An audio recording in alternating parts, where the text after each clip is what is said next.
I came home from a work trip to find my wife had changed the locks. I found someone better, she texted, from my own couch. I took a deep breath, smiled and replied, "Are you sure about that?"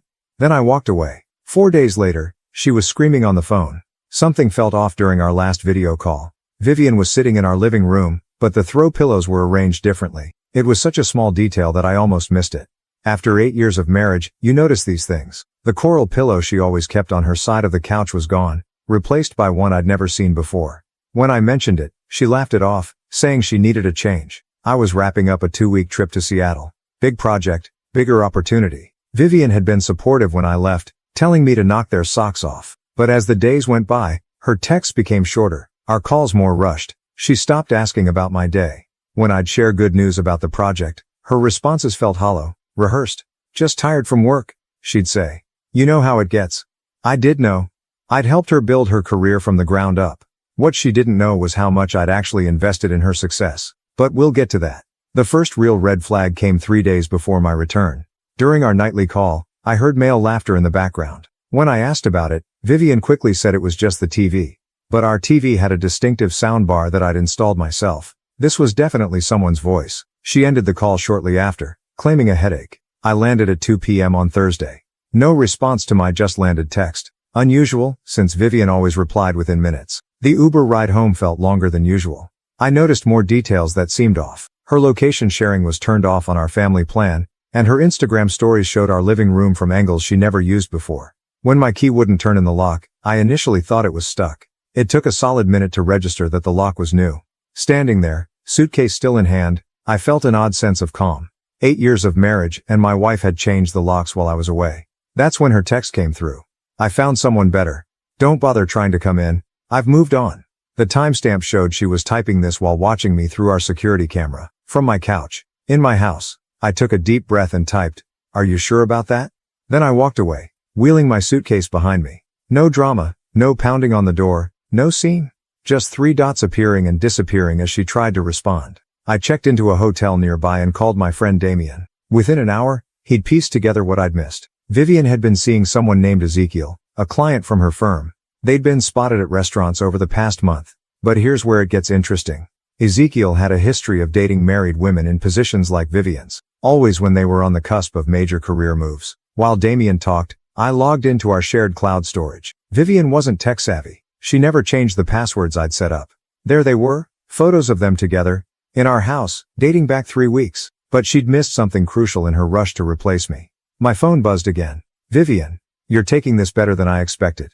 No fighting for us. Guess I was right about finding someone better." I smiled, thinking about the document I'd just found in our cloud drive. A document she'd forgotten about, from when I'd helped her set up her investment portfolio last year. I took a screenshot and sent it to my lawyer. "Give me 4 days, I texted back. "Then we'll see who found something better." Her response was immediate. "What's that supposed to mean?"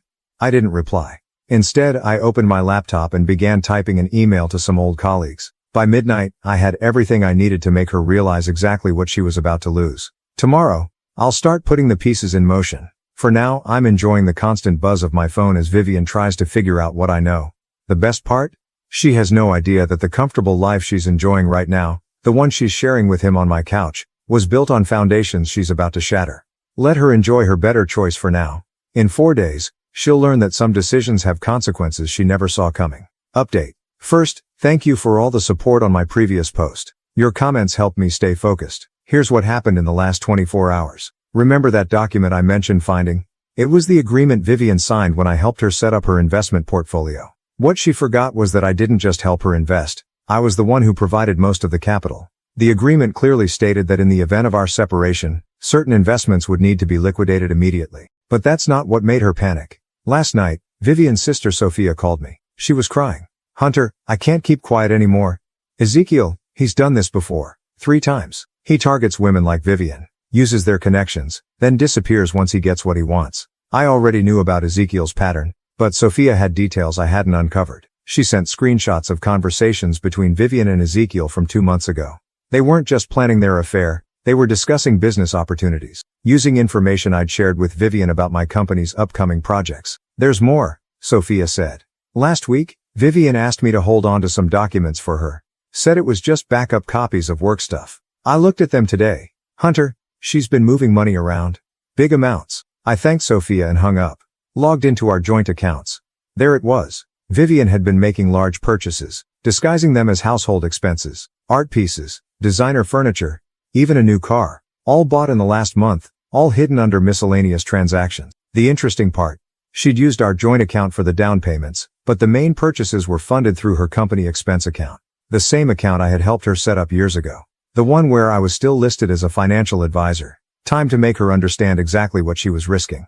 I typed out a text. Just had an interesting chat with the board about those expense reports, particularly the ones from last month. The couch looks great, by the way. Original receipts would be helpful. Her response came within seconds. What are you talking about? Oh, and Ezekiel's history with Carson and Mills was quite enlightening. 3 settlements in 2 years. That's impressive. The typing indicator appeared and disappeared several times. Then, Hunter, we need to talk. We will. After I finish my meeting with the ethics committee tomorrow. Her next message showed real panic. What meeting? Hunter, please, let's discuss this. I didn't respond. Instead, I forwarded Sophia's screenshots to my lawyer and drafted an email to the board detailing my concerns about certain financial irregularities. Not sending it yet. Just insurance. Damien came over to the hotel with takeout and a USB drive. You won't believe what I found, he said, pulling up files on his laptop. Turns out Ezekiel had been recording his conversations with Vivian. Not just pillow talk. Detailed discussions about upcoming projects, client information, everything. He's using her, Damien said, shaking his head. And she's so caught up in it, she can't see what's coming. My phone kept buzzing. Vivian had progressed from panic to bargaining. Whatever you think you know, you're wrong. I can explain everything. Please don't do anything hasty. The last message caught my attention. The board doesn't need to know about any of this. We can figure something out. I smiled and sent my final text of the night. Check your email in 10 minutes. Pay particular attention to the attachment from March 15th. March 15th, the day she signed the partnership agreement. The one she clearly hadn't read carefully enough. The one that gave me significant control over the company's major financial decisions. As I write this, Vivian's blowing up my phone.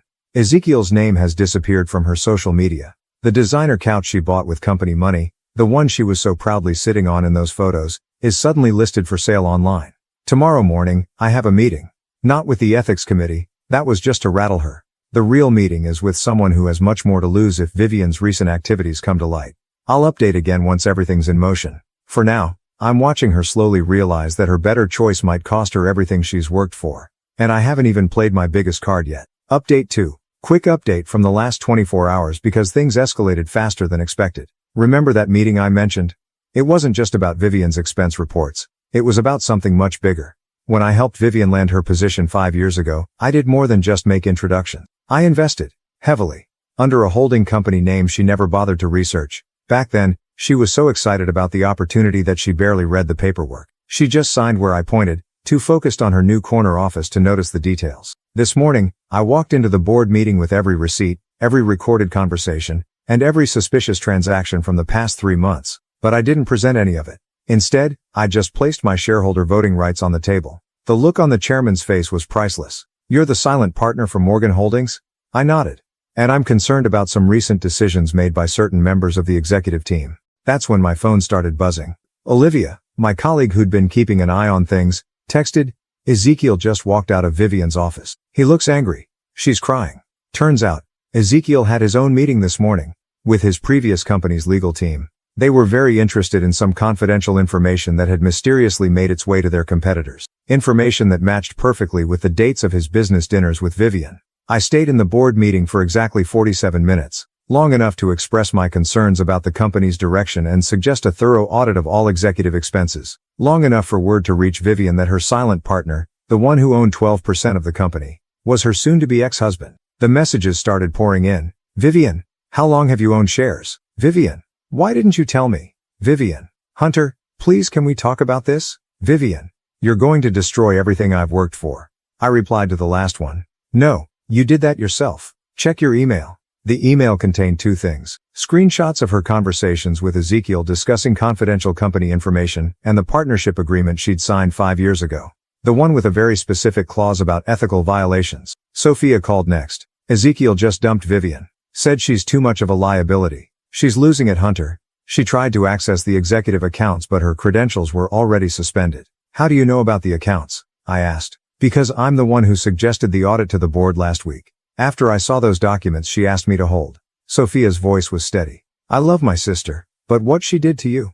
And then asking me to help hide evidence. That's when my lawyer called. The board had reached a decision. They weren't firing Vivian. That would be too public, too messy. Instead, they were offering her a choice. Resign quietly or face a full investigation into her conduct. Either way, her stock options would be suspended pending review. I was about to head back to the hotel when Damien sent a text. Dude, check the security cameras. Logged in to find Vivian in our house, frantically going through files in the home office. The same office where, 3 years ago I'd installed a hidden safe behind the painting of our honeymoon in Bali. The safe where I kept copies of every document, every investment, every piece of evidence showing how I'd helped build her career. She found the safe. Tried every combination she could think of. Our wedding date, her birthday, the day she got her promotion. Wrong, wrong, wrong. The combination, the date she signed the partnership agreement, the day she gained everything she's about to lose. My phone rang again. This time, it was the chairman. Hunter, we need to talk about the future of the company. I looked at the security feed one last time. Vivian had given up on the safe and was sitting at my desk, head in her hands. The designer couch visible in the background, the one she'd bought to impress Ezekiel, already showed signs of wear. I'll be there in 20 minutes, I told the chairman. And I have some ideas about restructuring the executive team. Tomorrow, Vivian will learn exactly how much power I've had all along. Not just over her career, but over every decision she thought she made independently these past 5 years. The best part? I never had to raise my voice. Never had to make threats. Just had to let her own choices catch up with her. Final update coming soon. Still have one card left to play. Final update. It's been a month since my last update. I wanted to wait until everything was finalized before sharing how it all ended. Remember that last card I mentioned? It wasn't just about the company shares or the expense reports. It was about something much more calculated. Let's start with the couch. That $12,000 designer piece Vivian bought to impress Ezekiel. She didn't just use company money, she used funds from a special account. An account set up specifically for an upcoming merger. The same merger Ezekiel was trying to get inside information about. But here's the beautiful part.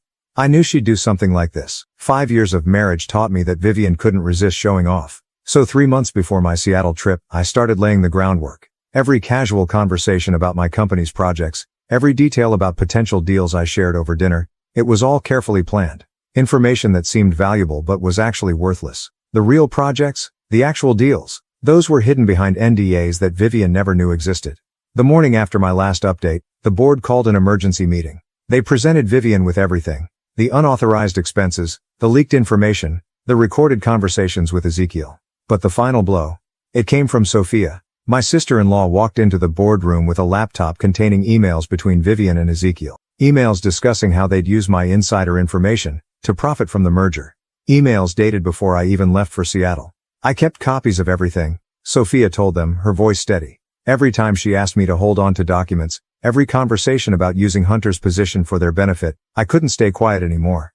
Vivian tried to defend herself, claiming she was manipulated by Ezekiel. That's when Olivia played her part. She presented evidence showing Ezekiel had been working with our biggest competitor all along. Every piece of valuable information Vivian leaked to him.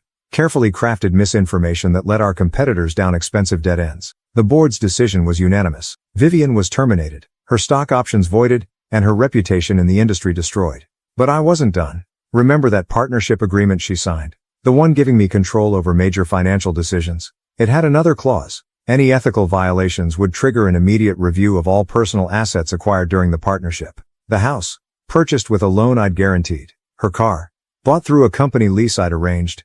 Even her precious designer wardrobe, mostly bought with company funds I'd helped her access. By the time my lawyers finished, Vivian was left with exactly what she'd brought into our marriage. Her personal savings and a stack of student loans I'd quietly stopped paying. Ezekiel disappeared the moment things went south, but not before my private investigator documented every meeting, every transaction, every lie he'd told Vivian about his wealthy family and business empire. Last week, I received a hand-delivered letter from Vivian. Inside was a house key, the same one she'd had made when she changed the locks. There was also a note.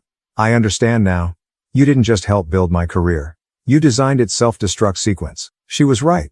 Every step up the corporate ladder, every connection she made, every opportunity she grabbed, I'd carefully constructed it all with one purpose. It could all be dismantled the moment she betrayed my trust. The couch. It was just delivered to my new office. A reminder that sometimes the best revenge isn't about destroying someone's world. It's about letting them destroy it themselves while thinking they're winning. Damien asked me yesterday if it was all worth it.